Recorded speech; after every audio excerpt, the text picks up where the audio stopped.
Marketing नहीं करता, वो अभी बेचने का कोशिश कर रहा है कोई प्राइवेट सेक्टर को। ऐसा ही चल रहा है, इसलिए बंद हो गया है कि वो प्राइवेट को दे रहा है। কংসাবতীর জল ছেড়েছে মমতা ব্যানার্জি, আর গত 22 সাল থেকে কোনো বাঁধ রক্ষণাবেক্ষণ হয়নি, এর জন্য দায়ী মমতা ব্যানার্জি। সোমবার পূর্ব বর্ধমানের প্রশাসনিক বৈঠকের পরে দুর্গাপুর ব্যারেজে গিয়ে পরিস্থিতি খতিয়ে দেখেন মুখ্যমন্ত্রী। তারপরেই জল ছাড়া নিয়ে ফের সরব হন তিনি। আমি দুর্গাপুর ব্যারেজের কাছে দেখছি ডিভিসি জলের স্রোত এখনো বইছে, আরো কাকে কাকে ডোবাবে আমি জানি না, এবং এই 2-3 দিন আরো বৃষ্টি হবে।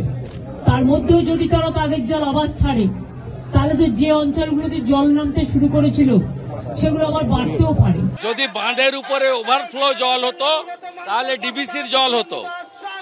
বাঁধ ভেঙেছে পুরসুড়াতে 4 জায়গায়, খানাকুলে 7 জায়গায়, উদয়নারায়ণপুরের 5 জায়গায়, আমতার 3 জায়গায়, পাঁশকুড়ার 6 জায়গায়, ঘাটালের 15-এর বেশি জায়গায় বাঁধ ভেঙেছে। ইতিমধ্যে ডিভিসি ইস্যুতে চাপানুতোর নজিরবিহীন পর্যায়ে পৌঁছেছে।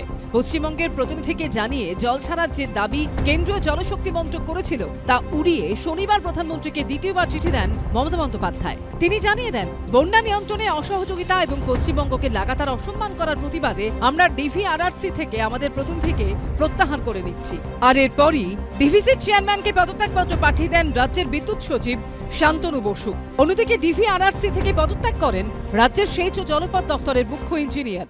ডিভিসি নিয়ে আমরা বলেছিলাম আমরা আমাদের শেয়ার উইথড্র করছি, আমি প্রধানমন্ত্রীকে চিঠি লিখেছি। 2 হচ্ছে আমাদের 2জন মেম্বার ছিল, কিন্তু তাদের কোনো কিছু জানানো হতো না। পাওয়ার ডিপার্টমেন্টের সেক্রেটারি শান্তনু বোস ছিলেন, তিনি রিজাইন করে দিয়েছেন as a director from DVC. আর 2 হচ্ছে একজন ইঞ্জিনিয়ার ছিলেন আমাদের ইরিগেশন ডিপার্টমেন্ট থেকে, তিনিও রিজাইন করে দিয়েছেন।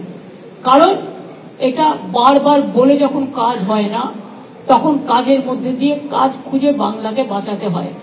বাংলার এই বঞ্চনা আমরা মানব না, আমরা মানব না, এর মানব না। প্রতিবাদ করে বেরিয়ে আসাটা আমি বলবো যে কখনো সুরাহার পথ হতে পারে না। ডিভিসি যদি জল ছাড়ে, সেই জলে বন্যা হচ্ছে যে কারণের জন্য ডাউনস্ট্রিমে, তার একটা বড় কারণ হচ্ছে ডাউনস্ট্রিমে যে নদী নালা যারা আছে, বিশেষত দামোদরের সাথে ইন্টিগ্রেটেড নদী যেগুলো আছে, সবগুলোর ধারণ ক্ষমতা করছে ওভার দ্য ইয়ার্স। তাহলে প্রশ্নটা হচ্ছে এখানে যে যারা রাজ্যের প্রতিনিধিত্ব করছেন ডিভিসির বোর্ডে, সারা বছর ধরে তারা কোন কাজটা করছেন? অর্থাৎ চর্চার মধ্যে কি এটা ছিল? কারণ ডিভিসির যে রেগুলেটরি বোর্ড আছে সেখানে এটাই চর্চা হওয়া উচিত যে ডাউনস্ট্রিমে ধারণ ক্ষমতার ভিত্তিতে সেফ তাহলে কত ডিসচার্জ হচ্ছে আমরা অ্যালাউ করতে পারি যাতে বন্যা হবে না। ফলে আসলে দুটোর ধারণ ক্ষমতাই কমছে উত্তরোত্তর, যে বাঁধের ধারণ ক্ষমতাও কমছে, সিলটেশন হচ্ছে, নদীর ধারণ ক্ষমতাও কমছে। অথচ সরকার, নাইদার কেন্দ্রের সরকার অথবা রাজ্যের সরকার, তারা এই ধারণ ক্ষমতাটাকে উন্নত করা, বাড়ানোর কোনো প্রয়াস নিচ্ছে না। সোমবার পূর্ব বর্ধমানের প্রশাসনিক বৈঠকে সরকারি আধিকারিকদের আরো বেশি করে মানুষের পাশে দাঁড়ানোর নির্দেশ দেন মুখ্যমন্ত্রী।